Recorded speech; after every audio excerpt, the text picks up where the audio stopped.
اگر چاہتے ہیں کہ کوئی ایسا عمل ہو جو رونگٹے کھڑے کر دینے والا عمل ہو، رونگٹے کھڑے کر دینے والا عمل ہو، رونگٹے کھڑے کر دینے والا عمل ہو، اگر آپ چاہتے ہیں کوئی ایسا عمل ہو، ایک بار سورت اخلاص کو لو اللہ پڑھے، صرف ایک بار، صرف ایک بار سورت اخلاص پڑھے، صرف ایک بار.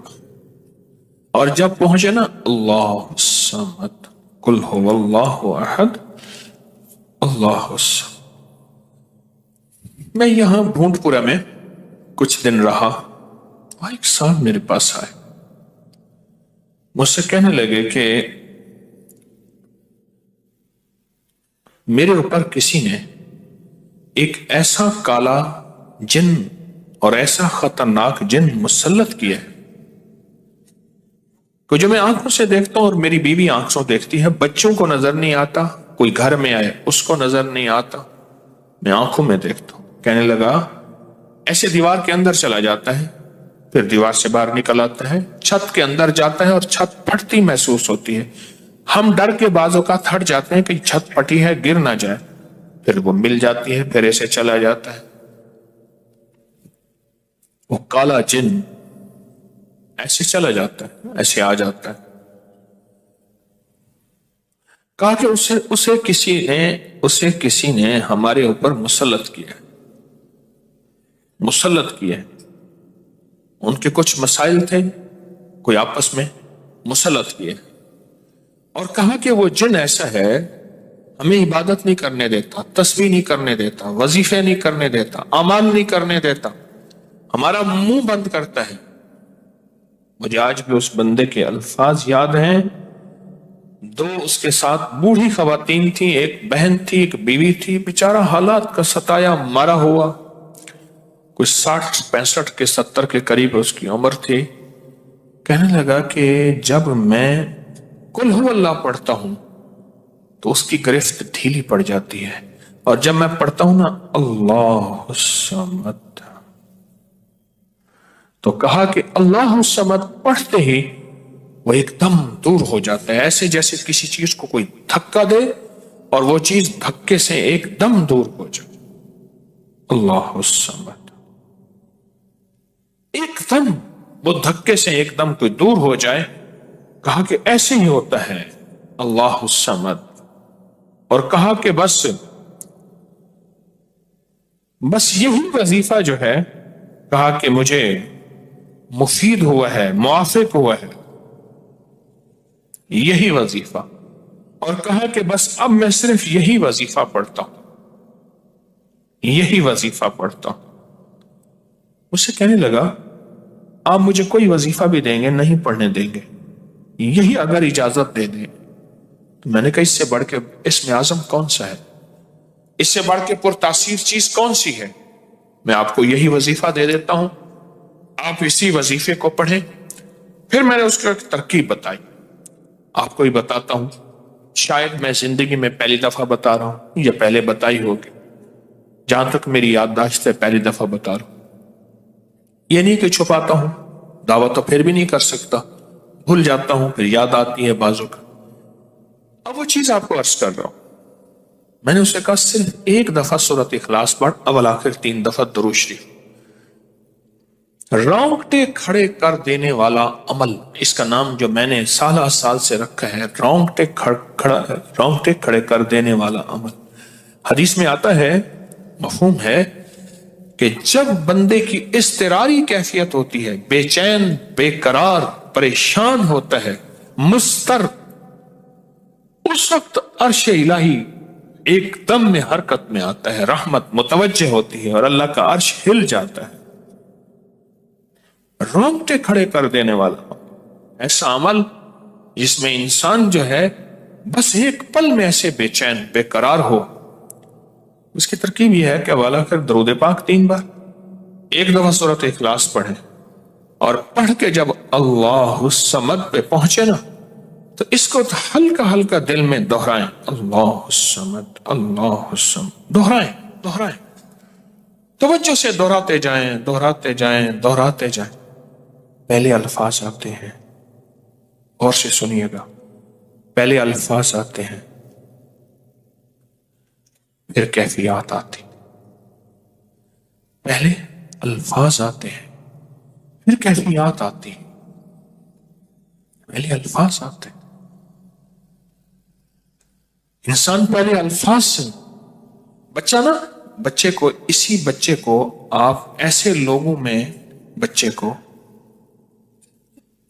ایسے لوگوں کے ساتھ پلنے کے لیے جو بول نہیں سکتے، بچہ کبھی نہیں بولے گا، ہوں ہاں کرے گا، کرے گا، بول نہیں سکے گا، کیونکہ بچہ الفاظ چنتا ہے پھر وہ الفاظ بولتا ہے۔ پہلے الفاظ ہوتے ہیں۔ کسی نے پوچھا، حضرت میرا دل ذکر نہیں کرتا، بس زبان سے کرتا ہوں۔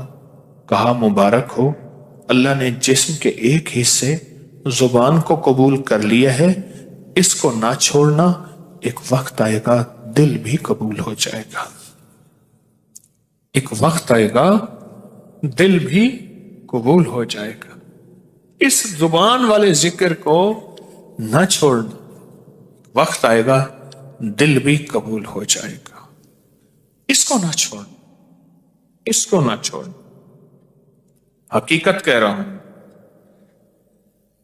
میں نے اس سے کہا کہ ایک ایسا کام کر، تنہائی میں بیٹھ، اور تنہائی میں بیٹھ کے نا، بس صرف تو ہو، اللہ ہو، بندہ ہو، تنہائی میں بیٹھ، اور تنہائی میں بیٹھ کر، تنہائی میں بیٹھ کر آپ نے ذکر کرنا، تنہائی میں بیٹھ کر آپ نے ذکر کرنا، تنہائی میں بیٹھ کر، اور اللہ الصمد کی ضربیں لگانی ہے دل پہ، دل پہ، دل پہ۔ پڑھنی صرف ایک دفعہ سورۃ اخلاص ہے، اور جب دیکھیں نا رونگٹے کھڑے ہو گئے ہیں اور انگ انگ میں سے آنسو بہنا شروع ہوئے ہیں، آنکھوں سے، آنسوں سے، اور دل سے، اور کیفیات سے، ہر جسم کا حصہ اللہ کی طرف متوجہ ہو گیا ہے، ہر دل کا حصہ، ہر جسم کا حصہ، ہر رگ رگ رگ رگ رگ رگ اللہ کی طرف متوجہ ہو گئی ہے۔ تو پھر اللہ کے ساتھ تعلق بنا، اور اپنی مراد، اپنی آس، اپنی امید اللہ کے سامنے پیش کر، اپنی مراد، اپنی آس، اپنی امید اللہ کے سامنے پیش کر، اور اللہ الصمد کو دوہرا دوہرا دوہرا دوہرا دوہرا۔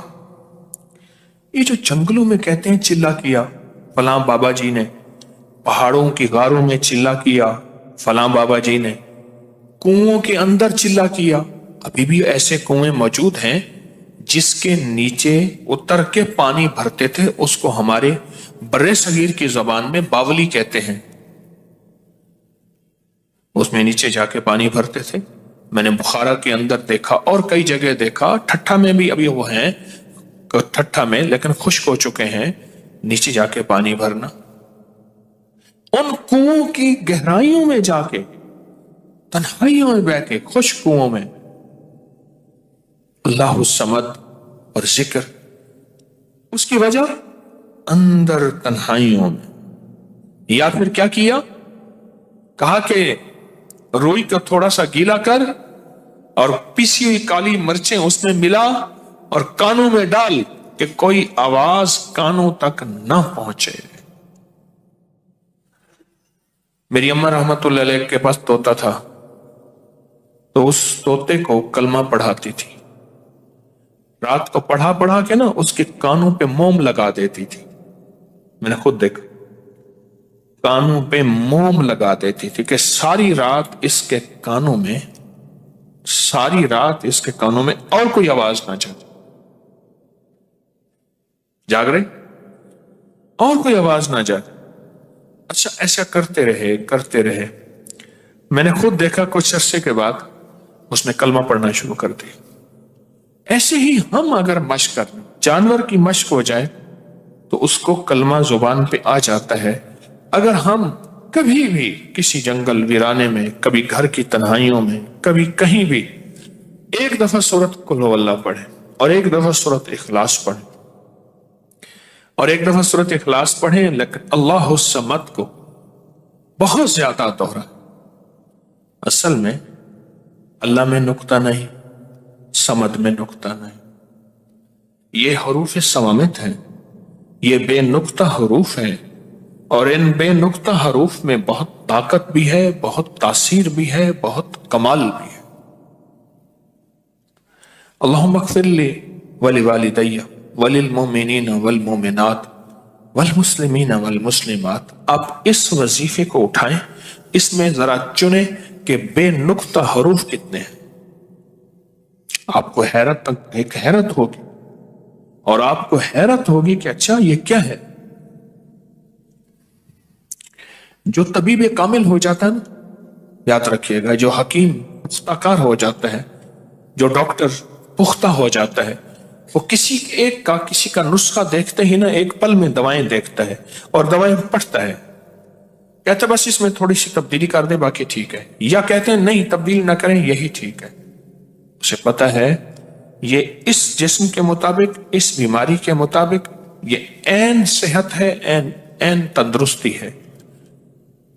اسی طرح جو وظائف کی دنیا کا بندہ ہوتا ہے اور اس کو وظائف کی دنیا میں پختگی مل جائے تو وہ بھی ایک پل میں وظیفے کے اندر کی طاقت دیکھتا ہے کہ اس میں حروف عطشی کتنے ہیں، خاکی کتنے ہیں، آبی کتنے ہیں، بادی کتنے ہیں، صوامت کتنے ہیں، قمری کتنے ہیں، شمسی کتنے ہیں، اور اس کے اندر وہ حروف کتنے ہیں جو نوری ہیں، وہ کتنے ہیں۔ ایک پل کے اندر اسے وظیفے کی طاقت اور تاثیر، اور ایک پل کے اندر اس کے کمالات اس کے اندر کھل جاتے ہیں۔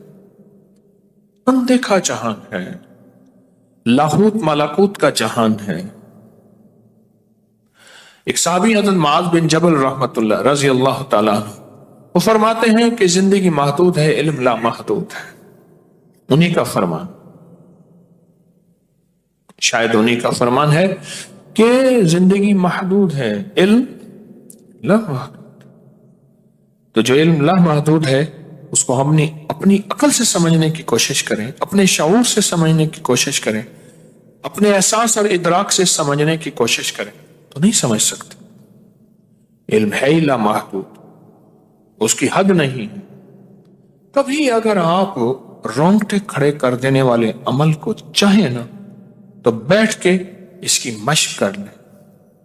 دوسری یا تیسری مشق کے اندر آپ کو توجہات مل جائیں گی، ایک پل میں وجدان مل جائے، آپ حیران ہوں گے یہ کیا ہوا، اتنا جلد مجھے توجہ مل گئی، ساری عمر میں بڑی بڑی دعائیں مانگتا رہا، کبھی توجہ نہ ملی، کبھی کیا نہ ملی، توجہ نہ ملی، اور پل کے اندر اتنی مجھے توجہ مل گئی، آپ حیران ہو جائیں۔